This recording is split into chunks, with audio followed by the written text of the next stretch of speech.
لا حاصل کرے گا۔ ایک شخص کا نفیری بجانے والے سے نزا کے وقت سوال۔ ایک نفیری بجانے والے کی جب موت آئی تو اس سے چپکے سے ایک شخص نے پوچھا، اس مصیبت کے وقت تیرا کیا حال ہے؟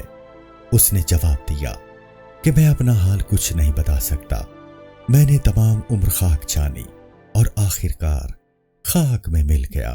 موت کا علاج سوائے مرنے کے کچھ اور نہیں ہے، اس لیے پتا درخت سے گرنے پر رضامند ہو جاتا ہے۔ ہم سب صرف مارے جانے کے لیے پیدا کیے گئے ہیں اور ہمیں اپنی زندگی سے محبت نہیں کرنی چاہیے۔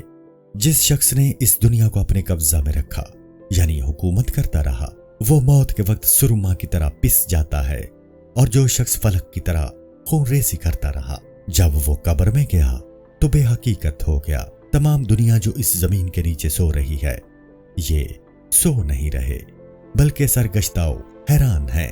موت کو دیکھ کر یہ کتنا مشکل راستہ ہے کہ اس راستہ کی پہلی منزل قبر ہے۔ اگر تجھے موت کی تکالیف کی خبر ہو جائے تو تیری یہ شیریں زندگی زیر و زبر ہو جائے، تو تیری یہ زندگی تلخ ہو جائے۔ حضرت عیسیٰ علیہ السلام اور ایک پانی کا مٹکا۔ حضرت عیسیٰ علیہ السلام نے ایک میٹھے پانی کی نہر سے پانی پیا۔ اس پانی کا مزہ گلاب سے بھی اچھا تھا۔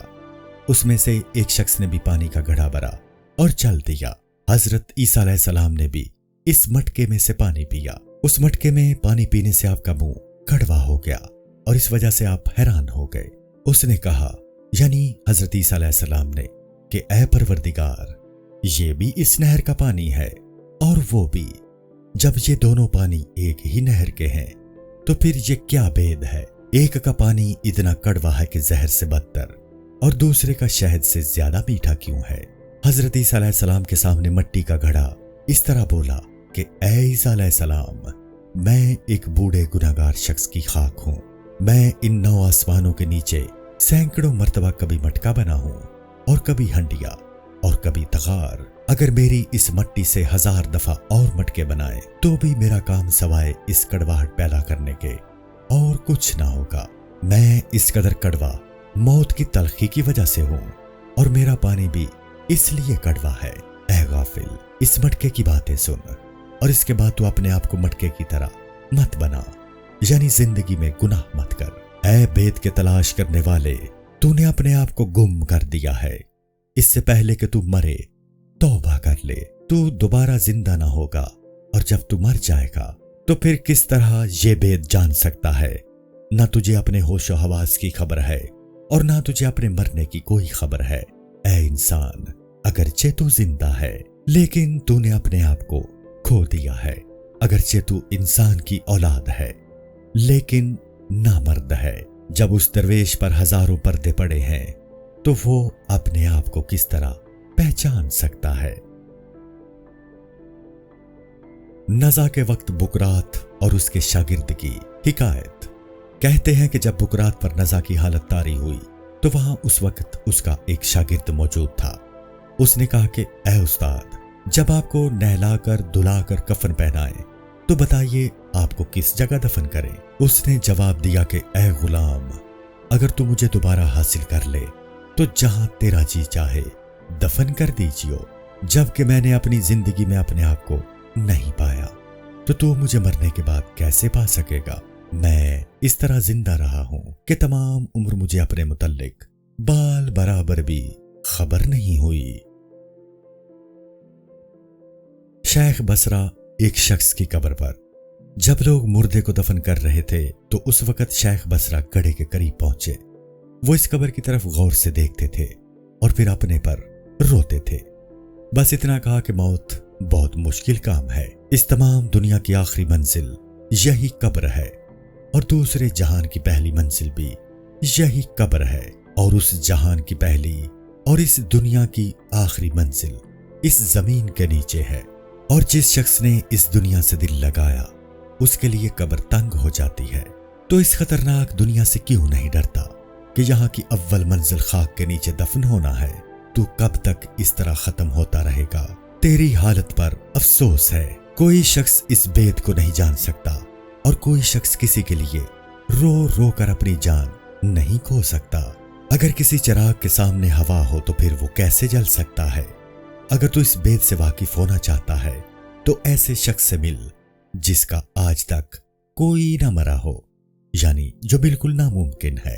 چونکہ تو پاگل ہے اس لیے ہماری ہوا میں اپنے چراغ لے جانا چاہتا ہے، یعنی ناممکن کام کرنا چاہتا ہے۔ تو جلد بجھنے والے چراغ کی طرح خوف نہیں کھاتا۔ اگر تو جلدی مر سکتا تو کبھی کا مر گیا ہوتا۔ اگر یہ چراغ یکایک گل ہو جائے تو راستہ طے کیے بغیر کنویں میں گر پڑے گا۔ اگر تو بجھے ہوئے چراغ کے ڈھونڈنے کی کوشش کرے تو تمام دنیا میں تجھے اس کی کوئی خبر نہیں دے سکتا۔ جس چراغ کو ہوا نے بجھا دیا تو اس پر خواہ کتنا ہی زور لگائے وہ نہیں جل سکتا۔ جب چراغ اپنی جگہ سے بے جگہ ہو گیا تو گم ہو گیا۔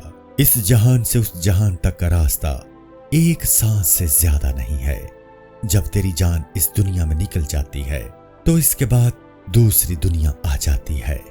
اس جہان سے اس جہان کا راستہ بہت لمبا نہیں ہے، اور ان دونوں کے درمیان سوائے سانس کی دیوار کے کوئی اور دیوار نہیں ہے۔ جب کہ تیرے لیے وہ وقت آ جاتا ہے تو مر جاتا ہے تو تجھے خاک میں دفن کر دیتے ہیں۔ تمام لوگوں کا ارادہ اس خاک میں ملنے کا ہے، اور سب کے لیے اس خاک میں سونا ضروری ہے۔ موت نہ کسی بے وقوف کو چھوڑتی ہے اور نہ کسی عقل مند کو، اور نہ کسی نیک انسان کو چھوڑتی ہے اور نہ کسی برے کو۔ خواہ تو نیک لوگوں میں سے ہے یا برے لوگوں میں سے، جب تو ان کی طرح مرے گا تو تجھے معلوم ہو جائے گا۔ جو شخص کے مر گیا اور خاک کے نیچے دفن ہو گیا، ہر ایک شخص اس کو یہی کہتا ہے کہ وہ آرام سے ہے اور دنیا کی جگڑوں سے آزاد ہو گیا۔ خواہ کو رستم ہی کیوں نہ ہو، تہمتن رستم کا لقب ہے، وہ ضرور مرے گا۔ اس دیکھ کا منہ باندھنے سے کوئی فائدہ نہیں ہے۔ انسان کے لیے موت لازمی ہے۔ حقیقت میں دنیا پتا کی طرح گرتی ہے، اور اس کے لیے سب سے پہلا آرام موت ہے۔ کھڑے ہو جاؤ، چلو ہم آسمان پر قدم رکھیں، اور پھر اس موت کے خون میں بھرے ہوئے سر پر قدم رکھیں۔ میں اپنے دنیا میں آنے پر بادل کی طرح روتا ہوں، میں یہاں سے جانے پر رو رہا ہوں، اور یہاں آنے پر افسوس کر رہا ہوں۔ ایک دیوانہ کا نزا کے وقت رونا۔ اہل راز میں سے ایک دیوانہ پر نزا کی حالت زیادہ دیر تک رہی۔ یہ اپنی کمزوری اور بے قراری کی وجہ سے خون برسانے والے ابر کی طرح روتا تھا۔ اس نے کہا، چونکہ میری جان خدا تعالیٰ نے پیدا کی ہے، اور جب وہ اس طرح میری جان لیتا ہے تو مجھے پیدا ہی کیوں کیا تھا؟ اگر مجھے اپنی جان سے محبت نہ ہوتی تو اس نزا کے وقت سے میں بالکل بے خوف ہوتا، نہ مجھے اس جینے سے مرنا ہوتا، اور نہ تجھے اس دنیا میں لانے اور لے جانے کی زحمت اٹھانی پڑتی۔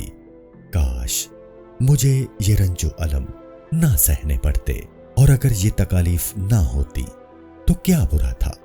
اور اگر مرنا میرے لیے ضروری ہے لیکن میں موت کے متعلق خیال تک نہیں کر سکتا۔ عیسیٰ علیہ السلام ابن مریم جب اپنی موت کو یاد کرتے تھے تو اس قدر فراخی اور آرام کے باوجود جو انہیں حاصل تھی، پھر بھی رنج و مصیبت میں گرفتار ہو جاتے تھے۔ ان کا بستر پسینہ سے تر ہو جاتا تھا۔ وہ پسینہ نہیں تھا بلکہ سر سے لے کر پاؤں تک خون تھا۔ السلام علیکم۔ پوری کتاب دیکھنے کے لیے ہمارے یوٹیوب چینل صوفی سما کی پلے لسٹ میں جائیں۔ یہاں آپ کو مختلف بزرگوں کی کتابیں ملیں گی، اور جو کتاب پوری نہ ہوئی اس پر کام تیزی سے ہو رہا ہے اور ریگولر بیسس پر اپلوڈ ہوتی رہتی ہیں۔ آپ سے گزارش ہے کہ آپ ہمارے یوٹیوب چینل کو سبسکرائب کر لیں اور بیل نوٹیفیکیشن پر کلک کر لیں تاکہ ہماری آنے والی کتابیں آپ کو ملتی رہیں۔